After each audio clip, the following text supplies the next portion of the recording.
Bem-vindos, eu sou Luiz Castelo e neste vídeo, dando continuidade ao assunto movimento bi e tridimensional, nós vamos ver um movimento bidimensional específico, que é o movimento circular uniforme. O que significa um movimento circular uniforme? Significa que eu vou ter uma partícula movendo-se em um círculo com velocidade constante. O interessante desse movimento é que ele se dá em dois eixos. A gente, quando fala de um movimento circular, a gente imagina algo movendo em um plano. E um plano a gente tem que lembrar que isso tem dois eixos, tem um eixo X e um eixo Y. Mais interessante ainda é que, apesar deste movimento ter velocidade constante, ele tem aceleração. Não é ambíguo, porque quando eu falo de velocidade constante no movimento uniforme, eu estou me referindo só ao módulo da velocidade. Eu estou falando que o número da velocidade não muda. Só que lembrem vocês que velocidade é um vetor. E para um vetor ser constante, deveria ser constante o seu módulo, que é o seu número, a direção e o sentido. E em um círculo, se só a velocidade, só o valor da velocidade não mudar, não garante que essa velocidade é constante, porque o tempo todo ela está mudando de direção e de sentido em cima de um círculo. Ora a velocidade aponta para a direita, ora aponta para cima, ora aponta para a esquerda, ora aponta para baixo, inclinada em alguma direção. Então o vetor em si muda, e se o vetor muda, tem sim uma aceleração. Então, ponham isso na cabeça de vocês, que para uma velocidade ser considerada constante, a velocidade é um vetor. Todas as três definições dentro do assunto vetor têm que permanecer constante. Tem que permanecer constante seu módulo, sua direção e seu sentido. E como isso não acontece no movimento circular, mesmo que o valor, o módulo da velocidade seja constante, nós vamos ter uma aceleração. E é isso que a gente vai demonstrar aqui agora para vocês. Qual é a equação da aceleração no movimento circular uniforme?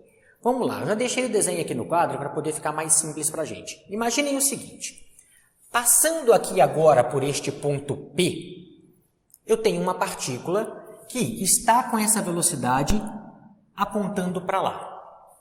Olha, essa velocidade verde apontando para lá, formando um ângulo de θ graus com o eixo Y aqui. Esse eixo Y aqui, eu simplesmente redesenhei ele em cima do ponto P. E se ele está se movendo com velocidade constante, para que este ponto faça um círculo perfeito, supondo que isso aqui seja um círculo perfeito, tenho que ter algo que está puxando ele para o centro do círculo. É uma força que aponta para o centro do círculo. E essa força existe. A gente vai ver isso mais tarde. O Halliday ele despica esse assunto movimento circular uniforme em vários capítulos. Então vamos fazer como o Halliday está fazendo. Mais tarde nós vamos falar dessa força. Mas essa força só existe porque tem uma aceleração apontada para o centro, que é o que a gente quer mostrar aqui. Então notem vocês que tudo que eu fiz aqui foi ver que eu tenho uma velocidade apontada para um dado lugar aqui nesse círculo meu, que é a velocidade tangencial, e tenho uma aceleração apontada para o centro. Toda vez que eu tiver um movimento circular, eu vou ter uma aceleração apontada para o centro, senão não faria esse círculo. Projetei aqui esse mesmo eixo XY em cima desse ponto P, que é por onde está passando a minha partícula nesse momento, e vejo que entre V e o eixo Y tem um ângulo θ. Este ângulo θ, se vocês repararem bem, é o mesmo deste ângulo θ que está aqui. Por semelhança de triângulo, esses dois ângulos são iguais. Então, até agora, essa é a nossa geometria. Falta só uma coisinha na nossa geometria para que a gente possa tentar agora com vocês deduzir a equação da aceleração. Reparem vocês aqui, ó, essa distância daqui até aqui, nós vamos chamar de x do ponto P. O ponto P está distante da origem aqui do meu círculo, uma distância xp. E O mesmo ponto P está distante aqui da origem Y, ó, lá em cima, uma distância YP. Então, este ponto P aqui, ó, ele está no par XP, YP de um sistema de coordenadas cartesianas. Se eu consigo enxergar esta geometria, a gente vai tentar trabalhar agora as equações da velocidade. Nós vamos escrever o vetor velocidade para que eu chegue na equação da aceleração. Então, vamos seguir aqui para a gente tentar entender este processo aqui. Olha aqui. Eu vou, de novo, desenhar esse eixo x e y e a velocidade apenas, por enquanto, para a gente poder escrever o vetor velocidade. Ó, copiei o eixo y e o eixo x aqui do ponto P, passando pelo ponto P. Notem que aqui eu tenho um vetor velocidade, formando um ângulo θ com o eixo y. Este vetor velocidade, pessoal, vai ser decomposto aqui. Nós vamos decompor este vetor velocidade. Olha, decompor é achar o tamanho da sombra dele no eixo x. Então, para cá eu vou ter a componente x da velocidade e decompor ele para cá no eixo y. Então, aqui eu vou ter a componente y do vetor velocidade. E eu escrevo o vetor assim, ó, vetor V é igual a componente x do vetor na direção do eixo x mais a componente y do vetor na direção do eixo y.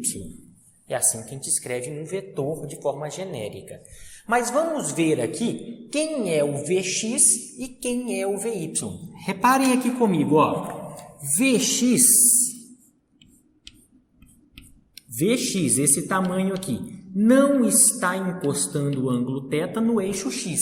Então, na hora de eu decompor isso, dê uma olhada lá no vídeo de vetores, que vocês vão ver essa decomposição toda. Na hora de eu decompor aqui e escrever o módulo da componente x aqui do meu vetor, eu vou ver que Vx vale menos, porque ó, a seta do eixo aponta para lá, mas a velocidade está apontando para cá. Menos V, sempre o original, seno ou cosseno do meu ângulo. Como o ângulo não encosta no eixo x, aqui vai ser seno de θ. Essa decomposição de vetores, repito, está no nosso assunto vetores, que já tem vídeos a respeito disso. Fazer a mesma coisa para o Vy. Vy é igual, olha, o eixo y aponta para cima, a sombra do Vy aponta para cima, então é mais, o original que é V, e como o ângulo encosta no eixo y, que é o que eu estou procurando, cosseno de θ. Então, vamos reescrever este cara aqui. Vamos escrever este cara aqui com essas componentes. Vai ficar assim, olha. O vetor V é igual a menos V seno de θ no lugar do Vx na direção do eixo x. Mais, no lugar do Vy, V cosseno de θ na direção do eixo y. Tá aqui. O que mais que eu posso trabalhar com essa equação aqui? Gente, eu posso saber quem é este seno e quem é este cosseno, já que eu não tenho um número para o ângulo, mas eu tenho a distância que o ponto P está da origem, tanto no eixo x quanto está no eixo y. Então, reparem aqui, ó, se eu fizer isso aqui, eu tenho um triângulo retângulo aqui, repara. Um triângulo retângulo começa aqui, vem até este ponto, vem até o ponto P e retorna. Aqui dentro eu tenho um triângulo retângulo. E com isso dá para eu saber quem é seno e quem é cosseno se eu tenho um triângulo retângulo. Vamos lá. Seno. Definição de seno é cateto oposto sobre cateto adjacente. Olha esse triângulo. Seno de θ é o cateto oposto ao ângulo θ, ou seja, este tamanho. Esse tamanho é YP. YP. Está aqui. Sobre a hipotenusa. A hipotenusa é o raio, é o R. Sobre R. Está aqui. Já defini quem é o seno. Vamos ver quem é o cosseno agora. Cosseno, definição de cosseno de um ângulo, no caso nosso, daquele mesmo ângulo θ, deste aqui, definição de cosseno é cateto adjacente, o lado que está juntinho do ângulo θ, XP, sobre a hipotenusa. A hipotenusa não mudou, é o próprio R. E a gente, de novo, pode reescrever a equação do vetor velocidade, a partir daqui agora, substituindo seno por quanto ele vale e substituindo cosseno por quanto ele vale. Vamos ver como é que fica essa escrita aqui. Vamos fazer aqui no cantinho, ó. Vou pontilhar aqui para a gente separar. Aqui. Então, o vetor velocidade passa a ser escrito como menos V seno de θ. Olha quem é seno de θ. YP, Y do ponto P, sobre R. Y do ponto P sobre R. Eu vou colocar o R aqui.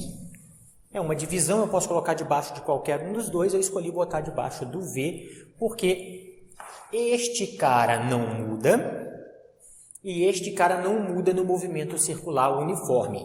Ele é uniforme justamente porque V não muda e como é um círculo, o raio não muda. Mas esse ponto P muda o tempo todo. Cada hora ele vai estar num lugar aqui, esse ponto P, já que ele vai estar andando. Eu vou deixar o que não muda juntinho e o que muda separado aqui para a gente, tá? Isso na direção do eixo X. Não confundam, não é porque YP que tem que ser na direção do eixo Y, na direção do eixo X. Esse YP veio do seno do ângulo. Só isso que a gente tem que tomar bastante cuidado.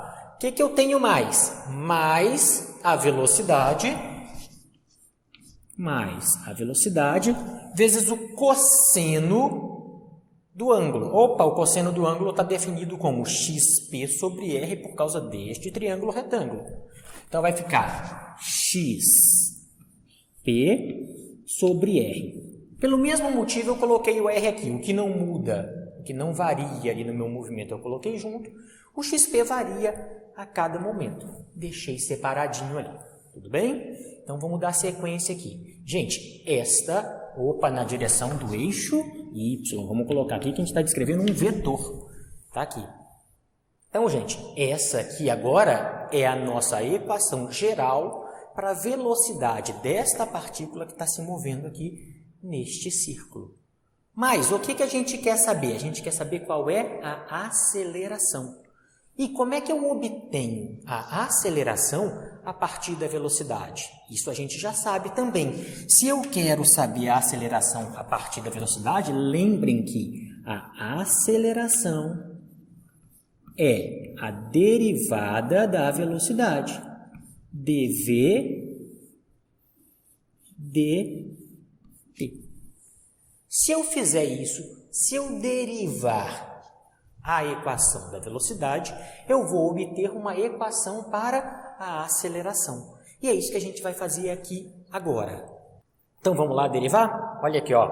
Quando eu vou fazer essa derivada, eu tenho aqui que dv dt é igual. Derivada da soma é a soma das derivadas. Tudo que é constante pode ficar para fora da derivada. Este termo não muda, então vai ficar assim, ó, menos V sobre R, e este termo eu derivo, porque esta posição muda o tempo todo, a posição tanto de Y quanto de X. Então vai ficar dyp dt. Está aqui. Mas o que não muda eu não preciso derivar. V sobre R d. Deixa eu corrigir aqui só para a gente poder colocar o vetor. Eu esqueci de colocar o vetorzinho aqui, o versorzinho.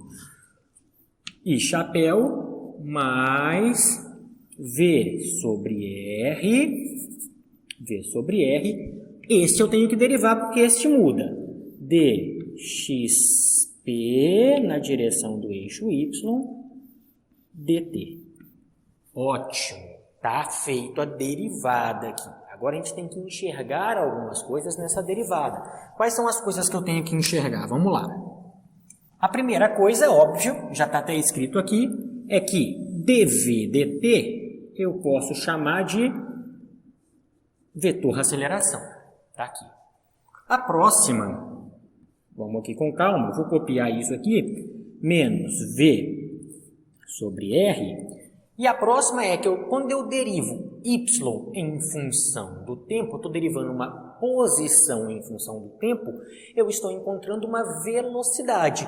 Como é y, eu estou achando aqui, estou encontrando aqui a componente y da velocidade.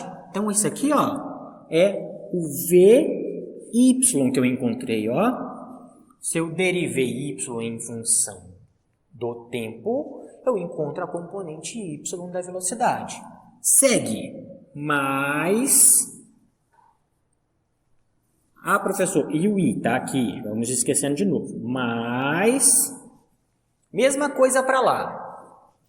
V sobre R. dx dt é a derivada de uma posição em função do tempo. A posição relativa ao eixo x agora. Então, aqui eu tenho a velocidade no eixo x. Então, aqui eu tenho a componente x da velocidade. Tá? Aqui. Então, dxp dt é a componente x da minha velocidade.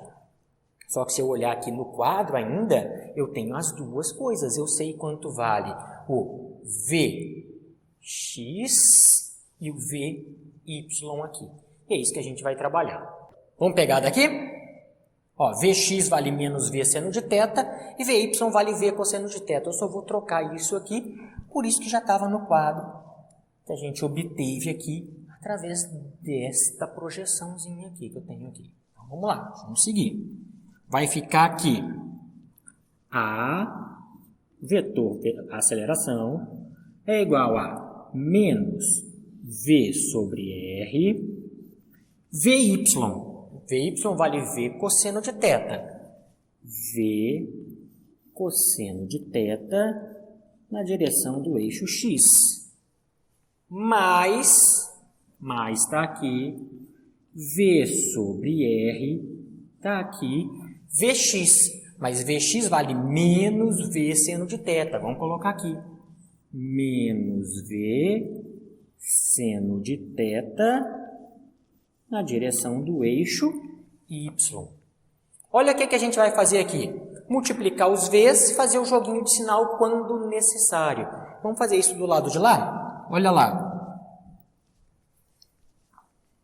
Vai ficar aqui, reparem aqui, V vezes V, V ao quadrado. Então, ó, A vale menos V ao quadrado sobre R. E aqui fica o cosseno de θ. Na direção do eixo x, tá aqui. Próximo, V com V, V ao quadrado, mais com menos dá menos. De lá vai dar menos V ao quadrado sobre R. E agora, seno de θ. Seno de θ na direção do eixo y. Tá lá. Eu acabei de encontrar uma expressão, assim como eu tinha encontrado uma expressão para velocidade, uma expressão que me permite calcular o vetor aceleração. Então, não é isso que eu quero explicitamente ainda. O que eu quero? Quero achar uma equação que me permita calcular o módulo da aceleração no movimento circular uniforme. Então, para encontrar o módulo de um vetor, o que eu tenho que fazer? Eu pego a componente x do vetor, então esse cara eu vou pegar o ax elevado ao quadrado, mais o ay elevado ao quadrado. Este termo aqui, é o ax. E este termo aqui, com sinal e tudo, apesar de eu não ter circulado o sinal, vamos lá, este termo aqui é o ay. Eu vou ter que colocar aquilo ali, elevar ao quadrado, tirar a raiz e eu acabo encontrando a equação da aceleração, o módulo da aceleração, porque a aceleração vetorial está aqui, o módulo da aceleração no movimento circular uniforme. Vamos substituir para a gente ver o que dá. Vai ficar assim, módulo de A. Módulo de A, vamos colocar só A, só para vocês saberem que eu posso escrever dos dois jeitos. Posso escrever módulo de A ou simplesmente tirar o vetorzinho e escrever A. A vai ficar igual a raiz quadrada. De quem? Ax ao quadrado. Tudo isso aqui ao quadrado, V ao quadrado sobre R, cosseno de θ ao quadrado. E o sinal está aqui, pronto. Mais a mesma coisa, tudo isso aqui ao quadrado, menos V sobre R, V ao quadrado sobre R, seno de θ, tudo isso ao quadrado e eu tiro a raiz. Está aqui. Vamos elevar ao quadrado? A vai ficar... Sinal de menos ao quadrado é positivo, V ao quadrado é V à quarta, está aqui, sobre R ao quadrado, está aqui, cosseno ao quadrado de θ. Cosseno também tem que elevar ao quadrado, cosseno ao quadrado de θ. Mais, menos ao quadrado é mais, vai ficar igualzinho, olha aqui, V à quarta, V ao quadrado, dá V à quarta, sobre R ao quadrado, seno ao quadrado de θ. Tem que levar o seno ao quadrado também. Opa, tá aqui. Nota que esse termo se repete, vamos colocar ele em evidência. A vai ficar igual a raiz quadrada de V à quarta sobre R ao quadrado, está aqui, que multiplica cosseno ao quadrado de θ mais seno ao quadrado de θ. Só que este termo que está dentro do parênteses, pessoal, vocês sabem tão bem quanto eu já, essa é a principal identidade trigonométrica, a primeira que a gente estuda, que seno ao quadrado mais cosseno ao quadrado vale 1. Então, só vai me sobrar a raiz quadrada de V à quarta sobre R ao quadrado. Opa! Ficou tranquilo, então. Tá aqui, ou seja, o módulo do vetor aceleração é raiz quadrada de V à quarta, V ao quadrado. Raiz quadrada de R ao quadrado, R. Então, essa equação vocês já viram no ensino médio um monte de vezes, mas nunca tinham visto a demonstração dela. Aquela aceleração é a aceleração do movimento presente no movimento circular uniforme, V ao quadrado dividido por R. Tudo bem? Então a gente fez uma prova da equação da aceleração, aquela mesma que a gente via no ensino médio. Agora a gente só vai comentar mais um ponto simples aqui agora, sem fazer demonstração nenhuma, ou quase nenhuma, desse tipo de movimento, e todo o resto a respeito de movimento circular uniforme nós veremos em outros capítulos à medida que o Halliday for falando sobre esse assunto. Bom, pessoal, apaguei o quadro aqui para a gente poder falar o nosso último assunto aqui de movimento circular uniforme deste capítulo. Então, vamos lá. O que eu quero fazer aqui agora com vocês? Vamos pegar o movimento que está acontecendo aqui nesse círculo Vamos estudar o que está acontecendo com a sua velocidade escalar média para uma única volta, para só uma volta. Eu quero que essa partícula saia daqui, dê exatamente uma volta num círculo perfeito e chegue aqui outra vez. Por que eu estou falando de velocidade escalar média? Que se eu estivesse falando de velocidade média, eu já sabia quanto que dava.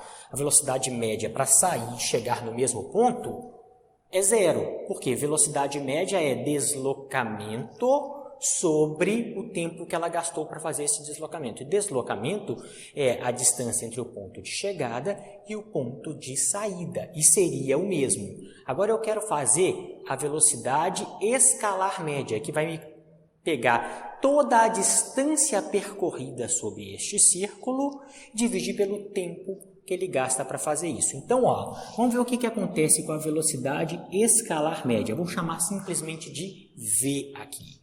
A velocidade escalar média vai ser a distância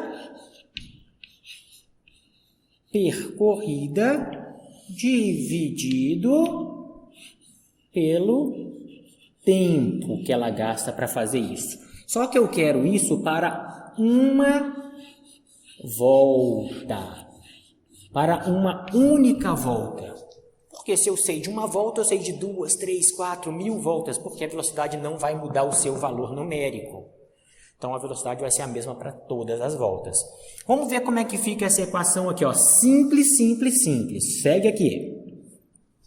Qual que é a distância percorrida por essa partícula em uma volta? É a distância em cima de um círculo. E eu sei calcular a distância, o tamanho de um círculo. Um tamanho de um círculo, senhores, é 2πr. Esse é o comprimento do círculo, é a distância que a partícula vai fazer em cima de um círculo genérico, um círculo de raio R. E o tempo que ela gasta é t, vamos chamar de t. Professor, t maiúsculo? Sim, porque eu já explico. Olha aqui, o que me interessa mesmo neste estudo, aqui acabou praticamente, não vou fazer muita coisa diferente aqui não. O que me interessa mesmo nesse estudo é descobrir quanto tempo ela gasta para dar essa volta com a velocidade que ela tiver. Então, o tempo para dar uma única volta a gente chama de T maiúsculo, Tzão aqui, O Tzão é igual a 2πr, continua onde está, 2πr, dividido, passo o Tzão para cá, passo o V para lá, sobre V. Então, o tempo necessário para dar uma única volta é obtida pela equação 2πr sobre V. E este tempo aqui, esse Tzão aqui, tem um nome específico. O tempo para uma única volta chama período. Então, toda vez que alguém perguntar assim, qual é o período, é o tempo necessário para uma oscilação completa. Pode ser uma oscilação de uma onda também, a gente vai ver isso depois. Ou uma volta completa. Toda vez que eu completei uma volta, uma oscilação, eu estou falando do tempo para isso, chamando de período. Tudo bem? Então, gente, isso é tudo que a gente tem para apresentar para vocês dentro deste capítulo 4, a respeito de movimento circular uniforme.